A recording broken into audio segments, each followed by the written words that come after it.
Hi plant people, good day and welcome back to our YouTube channel, Marjan's Garden. So, ngayon guys ay gumawa ako ng mga DIY pot. So, ito yung mga plastic lang guys. Ayan, ang dumi ng kamay ko kasi nagpo-propagate po tayo. So, ngayon isi-share ko sa inyo guys yung mga na-propagate ko. Ayan, so, yan kakagawa ko lang nito ngayon guys. At ang nilagay ko sa kanya ay pure lang na rice hull. So, ito, nilagay ko na lang to dito. Ito yung mga nakuha natin na baby from succulent na nabili natin kay Ma'am Janelina Saraw. So, ito yun guys. Dito ko na siya guys nilagay. Yan, may mga ano pa siya Pero nadiligan ko na to guys ng isang beses. Yan, so, isi-share ko sa inyo guys yung mga succulents na nakuha ko lang guys sa flower stalk. And then, ito na po yung mga baby na nabuhay sa kanila. So, dito, ito yung ating autumn flame na galing sa flower stalk guys. Ayan, lumalaki na siya.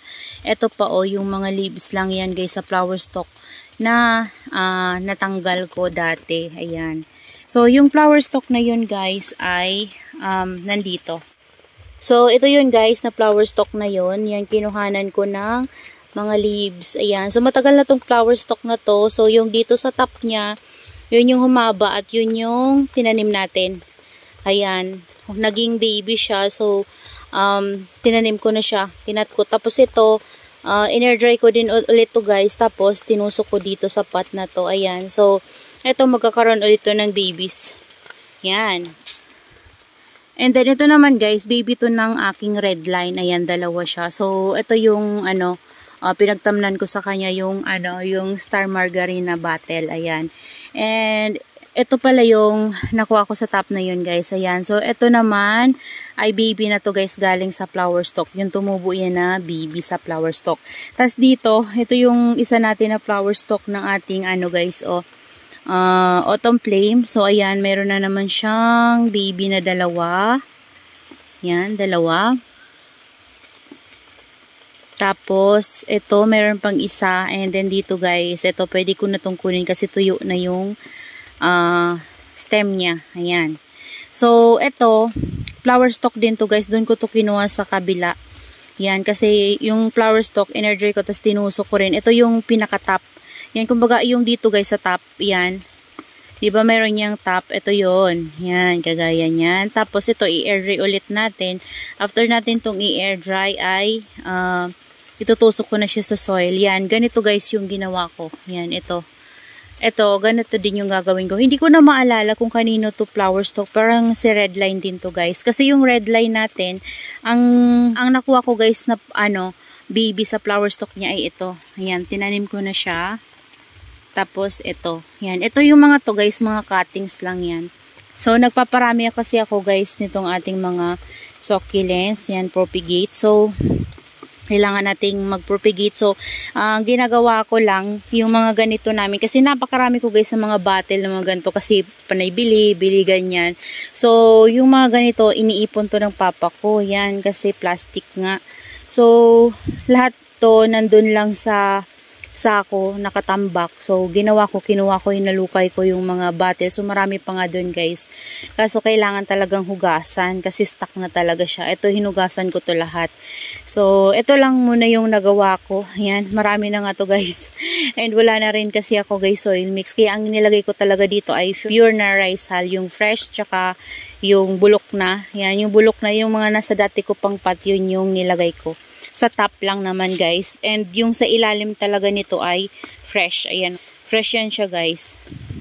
So ito, ang gagawin natin dito, kukunin ko guys yung baby. Ayan. Kagaya niyan no. Ayan. So panibagong plant na naman to. Ayan. So dito natin siya itatanim. Lalaki din yan siya dyan guys. Oh, tanggalin ko muna guys. Meron siyang mealybug. Kasi itong ating autumn flame guys, share ko lang pala sa inyo. Ang sakit nito ay mealybug. Sa mga baby guys. Ayan, ito tira-tira na lang to guys ng mealybug. Ito ngang isa, kinain pa to ng Kinain pa yan guys ng uod. Ayan. Yan, tira-tira na lang yan guys ng mealybug. So, lagi ko lang siyang pinapatayan ng mealybug. Kasi marami ditong ants yung ganyan, no? Yung kulay itim na gumagapang. Yan yung nag-ano ng mealybugs. Wala yung red, pero sila meron. Yung mga ganyan. So, ito, gagawin ko dito guys. Yan, i-ano ko na lang to. Papaganituhin ko siya. Saan ba mas maganda? Dito na lang siguro or dito na lang sa maliit. Siguro ganito na lang. Ayan guys, kasi medyo basa kasi guys yung potting mix na nilagay ko, yung ating rice hull, kaya hindi ko siya pwedeng tanggalin kasi masusugat siya. So ganyan na lang kasi nakadikit naman yung ano niya. Ganyan na lang muna. Kapag lumaki-laki na yan guys, at tuyo na yung soil natin, tatanggalin ko na siya. Ito, nabuhay ko lang to guys galing sa leaves. Parang si Koala ata to guys. Oh. Ito, hindi ko na alam kung sino to. Yan oh. Ito, cuttings lang to. Ito, dadagdagan ko pa to guys. Oh. Yan, dumi na talaga ng kamay ko. Tapos kung nanguha ulit ako ng ganito na pang propagate. Ayan. Kasi gusto ko yung ganito guys. Kaso lang yung ganito ko, yung pinaka mother plant ko nito, na sobra nata sa water, na bulok yung stem, ay yung ano niya, yung roots. So, niripat ko siya. Ito naman, yun, kinuhanan ko siya ng mga ganito. Hindi ko alam kung may roots na ba siya ulit ngayon. Ayan, basta, okay naman siya. Sa tingin ko, okay naman siya. Kaso lang, gusto ko lang ulit mag-propagate, kaya kinuhanan ko siya, guys. Ayan, so yan guys, yung mga na-propagate natin. Dito, water kasi, kapag mayroon tayong na-dehydrate, kagaya nung ating ebony, diba? So, pwede natin siyang i-ano dyan, ilagay. Ayan, ito, variegated super balm guys. Yan. Hopefully, maging okay ang ating variegated super balm na Lipropa dyan. Ito, hindi ko na alam kung sino to. Para siyang si, natanggal na leaves ni Missing You. Ayan, parang si Missing You siya guys. Kasi nung na-unbox ko siya, mayroon ako natanggal na isang leaves. And nilagay ko lang sa pot na nilalagyan ko ng mga mga Lipropa. So nabuhay siya, so pinatong ko na lang diyan. Ito mga to guys, non-variegated blood moon. Ayan. So ayan guys, meron pa tayong pwedeng paglagyan diyan. So ito guys yung itong nilagyan ko nitong tray. Ito yung ng dog ko. So naka-direct kasi guys sila sa lupa and nilagay na lang sila sa kahoy. Yan, kasi para hindi makadikit yung niya sa lupa. So, ito, hindi ito nagagamit. So, dito, gagamitin ko muna siya. Para kapag nagdilig ako, guys, lalagyan ko lang siya dito ng water. Tapos, mag-absorb na lang yan ng ating mga succulent. So, kapag gagamitin naman, ibabalik ko na lang. Ayan, sa ngayon, gagamitin ko muna siya dito sa ating garden. So, ayan guys, yung mga na-propagate natin. Ito si Koala, oh. Yung mga koala ko guys, kunti na lang kasi nagsi-stem rot siya nung umuulan. So, ito na lang yung natira. Tapos sa labas guys, meron tayo naka-ROS. Mataba din siya. One stem, yun yung nalaglag ng manok. Ayan, buti naman hindi siya namatay. Ito, pagtusok ko nasira yung leaves. Nilagay ko na lang dyan para ma-propagate. So, yun lang guys. Yan. So, sa mga beginners natin at hindi pa alam kung paano mag-propagate ng succulents from flower stalk. So, ito po talaga ay experiment ko lang din guys dito sa ating garden kasi naisip ko yung flower stalk, 'di ba? Kapag may mga leaves kagaya nito guys, nabubuhay talaga siya guys. Kasi na-try natin na-try ko na talaga yan. Palagi ko na yan ginagawa before. Kaso lang yung mga nabubuhay ko dati ay from flower stalk ay namamatay din sa kakaulan dahil wala nga tayong greenhouse na sobrahan sila sa tubig kapag ulan ng ulan. So ngayon dahil meron na tayong space na pwedeng paglagyan sa kanila na hindi sila maulanan, yan pwede na natin silang mapalaki kagaya yan guys. So napalaki ko na yung dalawa.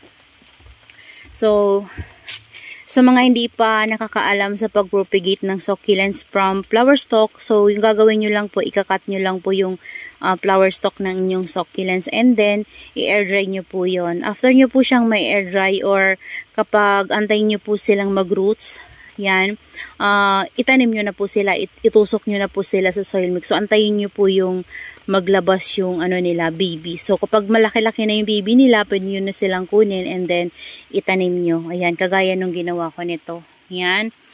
So, tatanggalin nyo din po yung flower niya sa taas kapag ganun. Pero hindi po lahat ng succulents hindi po lahat ng flower stalk ng ating succulents ay nabubuhay talaga guys. Kagaya nito, yan, si Autumn Flame lang talaga. Yung mga ganitong si Red Line, si Autumn Flame, yan yung mga naging successful talaga sa akin. Si Hanakaida ganun din guys, kaso lang, yung Hanakaida ko kasi na tegi yung nakuha ko sa flower stalk niya kasi na overwater siya. So, ito yung mga talagang survival talaga sa akin dito guys. So, yun lang po. Hindi po lahat ng mga flower stalk ng ating succulents ay nagiging ganito. Yan, nagkakaroon ng babies. Pero, itry lang po natin, di ba? Wala naman pong masama na mag-try. Kagaya po nito, tinry ko lang din po siya.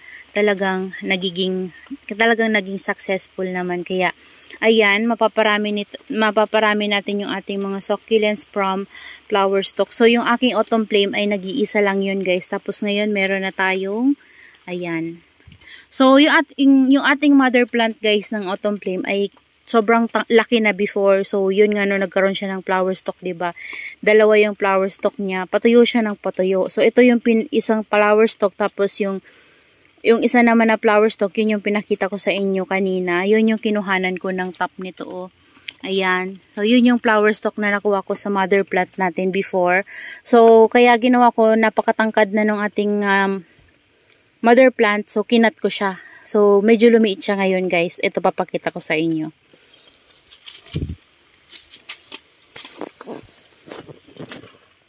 Ito na, guys, yung ating, mother plant ng Autumn Flame. So, bumalik siya sa pagiging maliit. So, nabili ko siya ng maliit. So, ngayon, ganyan na naman siya, guys. So, panibagong naman ulit tayo pagpapalaki sa kanya. Pero okay lang, guys. So, nakakabawi na siya ngayon.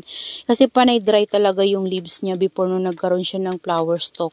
And napakatangkad na rin niya. And tinry ko rin kasi, guys, na i-top cut siya kasi gusto ko nga siyang magkaroon ng baby sa puno, pero wala, hindi siya naging successful. Naging siya, guys, na stem rot.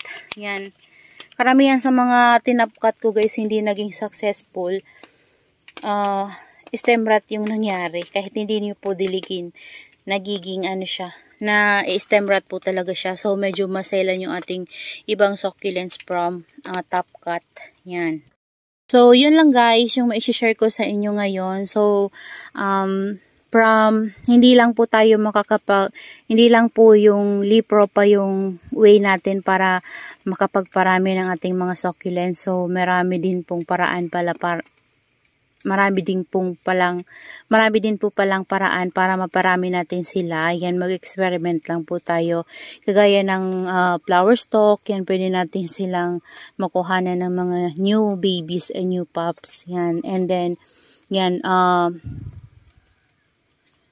tatlong way po yung pagpo-propagate ng ating mga succulents. Yun ay first ay ang leaf propagation, second is yung top cut, and then third yung sa flower stalk. Ayan. So, ayan lang, guys, ang ma-share ko. So, that's all for today's video. Yan, I hope you enjoy watching. At sana ay nabigyan ko po kayo ng karagdagang kaalaman sa pagpupropagate ng ating mga succulents. So, ayan po yung ating mga leaf propagation and cuttings. Yan. Ito, leaf propagation, nabuhay siya sa leaf propa and sa flower stalk. Yan. Maraming salamat po sa inyong panonood and see you on my next vlog.